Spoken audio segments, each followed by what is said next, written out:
Hey everyone, welcome to Easy As Hardware. And today we're looking at 5 awesome motherboard features that I reckon are pretty important to look for when you're buying a motherboard. This doesn't matter if you're buying a brand new motherboard or you're buying a motherboard to upgrade your existing choice, as these 5 features are still ones to look for. Now these features possibly do add to the cost, some may not, but I have tried to keep these features as features that almost everyone can use. But maybe those that are building budget or entry-level systems may have trouble finding boards with these features, price range of what they're probably looking for. Still, these are features that everyone could make use of. Now, I haven't put these features in any particular order outside of the order that I thought of them. Feature number 1. Having a postcode readout. Now, I believe it's called a postcode readout, it's what I know it as. But what it is a little debugging tool. It's got LEDs. It'll be an alphanumeric code, and that will tell you what problems there are, if there are any. And exactly how it works is that when you boot your computer, it will cycle through a whole lot of codes. That's the codes and the checks that the system goes through. When it boots up, no matter how many times you've booted the computer up, just to make sure that everything's running correctly, all the checks are in place. And if there is a problem where the computer won't be able to boot, the postcode readout will have stopped on the code. You search that code up in your motherboard manual, wherever that you can find that code, and it will tell you what the problem is. So basically after that, what you do is that you fix the problem that is telling you that you've got, and then try and boot it again. Hopefully it doesn't stop on a new code. If it does, just rinse and repeat until you finally post and boot into Windows. And okay, this may sound long-winded, but in the grand scheme of things, this is a much nicer solution than for debugging LEDs for troubleshooting your hardware problems, as those LEDs only point you in the right direction. As the postcode readout job isn't to just have you go in the right direction, but it's supposed to tell you what the exact problem is, give you a bit more information, and that bit more information, the extra information, does make the troubleshooting process a lot easier, no matter how long the troubleshooting process is, as figuring out what the problem is always the first pass. So you've already got that sorted. Feature number 2. Dual BIOS, triple BIOS, just more than one BIOS, so a BIOS switch. Now, with custom PCs, there's nothing more annoying than you've sourced all your parts, you've put the system all together, you're very proud of yourself, you're like, yes, look what I've done. And then you go and update the BIOS, and for some reason, you have lost power. Whether that is power out, somehow the power cord has been pulled out of the wall or out of the PC. Doesn't matter, for some reason you have lost power, or the BIOS update has failed partway through and has left you with a bricked motherboard. So your motherboard just won't work. And well, that's what dual BIOS is for. All that you have to do if you have a bricked motherboard is flip the switch. So just move it from one position to the other, or move the jumper point from one position to another beyond your motherboard manual. But then doing that tells your motherboard that you're wanting the other BIOS. So you're going from the default BIOS to basically the backup one, and then your motherboard won't be bricked anymore. You can update the BIOS again if you so choose to take that risk once more, and it'll be all honky-dory. Now, this is a really important feature to have, since the wisdom of if it works fine, you don't need to update your BIOS, is now out the window thanks to AMD Ryzen, especially Ryzen 3000. As updating the BIOS, if you're using Ryzen 3000 especially, can mean that you actually have better CPU performance for your PC. So it's actually important nowadays to update the BIOS. Feature number 3. Having an integrated I/O shield.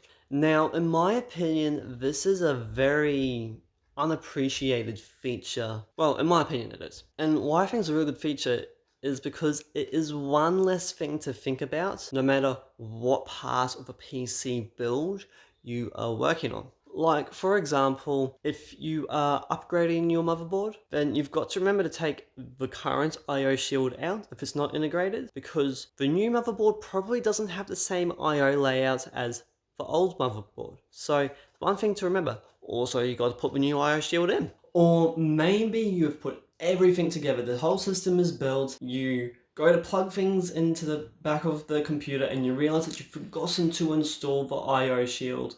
And while it won't stop your computer from posting and booting into Windows, it does serve a purpose. It makes your computer look cleaner. You can find used boards that states in the description that the I/O shield is included. It's how much of a forgotten part that it is. So an integrated I/O shield is a very important feature to have. You can safely forget the I/O shield basically. Feature number 4. Buttons. And I'm not joking, buttons for the power and reset, as having these buttons are really useful when you first test your system. And these buttons are really important to have, as if you have them, you won't have to get a screwdriver so that the screwdriver touches the power pins on the motherboard that then jumps the motherboard and boots it into life. Now, depending on what parts you're using or how many parts you've got, the placement of these buttons is actually really important. Not that you get to choose outside of picking what motherboard you want.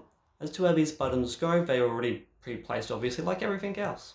Now, while these buttons could be anywhere on the motherboard really, there are spots where they usually are. Those spots are down the bottom edge with all like your front panel connectors, your USB connectors. It could be along the edge of the motherboard, the right hand edge where your 24 pin is, maybe some other USB headers, your SATA connectors are for the data. It could also be in the top right hand corner, so above your 24 pin, could be around there. Whereas there are normal places if it's going to be on the motherboard. Other places where you could actually find it are also on the I/O. So where all your USB ports where you plug in your mice and keyboard and whatnot are, you could actually find them there as well. Now, one thing to remember is, depending on what parts you're using or how many parts you are using, is if these buttons are on the lower half of your motherboard, so lower half of that right hand edge or down the bottom, that if you get an extra long GPU, it might actually affect access to these buttons. Or if you use the Boston PCIe slot,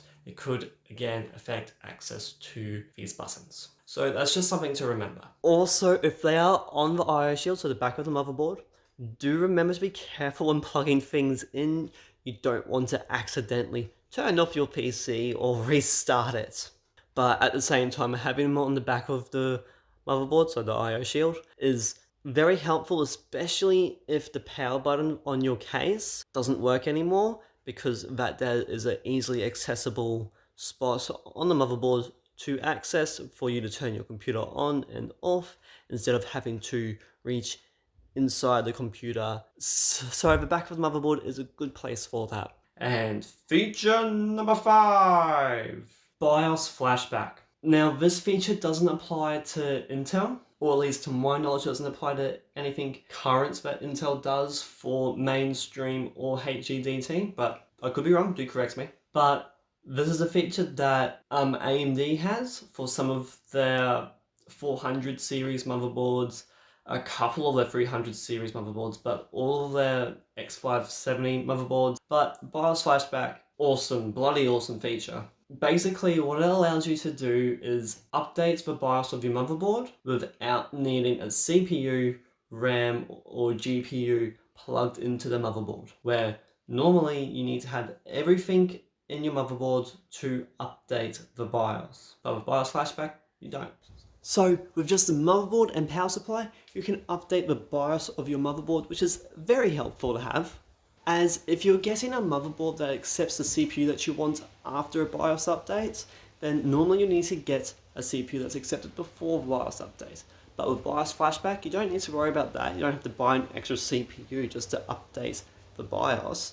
All that you've got to do is plug the power supply in, update the BIOS, easy. And then your CPU should work. So this is an excessively helpful feature to have in the grand scheme of things, as it helps maintain the longevity of the parts that you have got. So that there is the 5 features that I thought of. Now, I know there are other features like having a really good VRM, so more phases in general are better, especially if you're overclocking. You have cleaner power and whatnot. Also, there are some features for workstation PCs, like lots of USB ports in the I/O panel, 10 gigabit LAN, 2.5 gigabit LAN. Those are features more for workstation boards. Overclocking features, again, the VRM, the good VRM cooling, obviously, if you're going to be overclocking. I know that they are very useful features, but I thought that the 5 that I have featured are helpful to everybody, no matter what the use case is. So that's all I have for you today. Thank you so much for watching. I hope that you join me for the next video.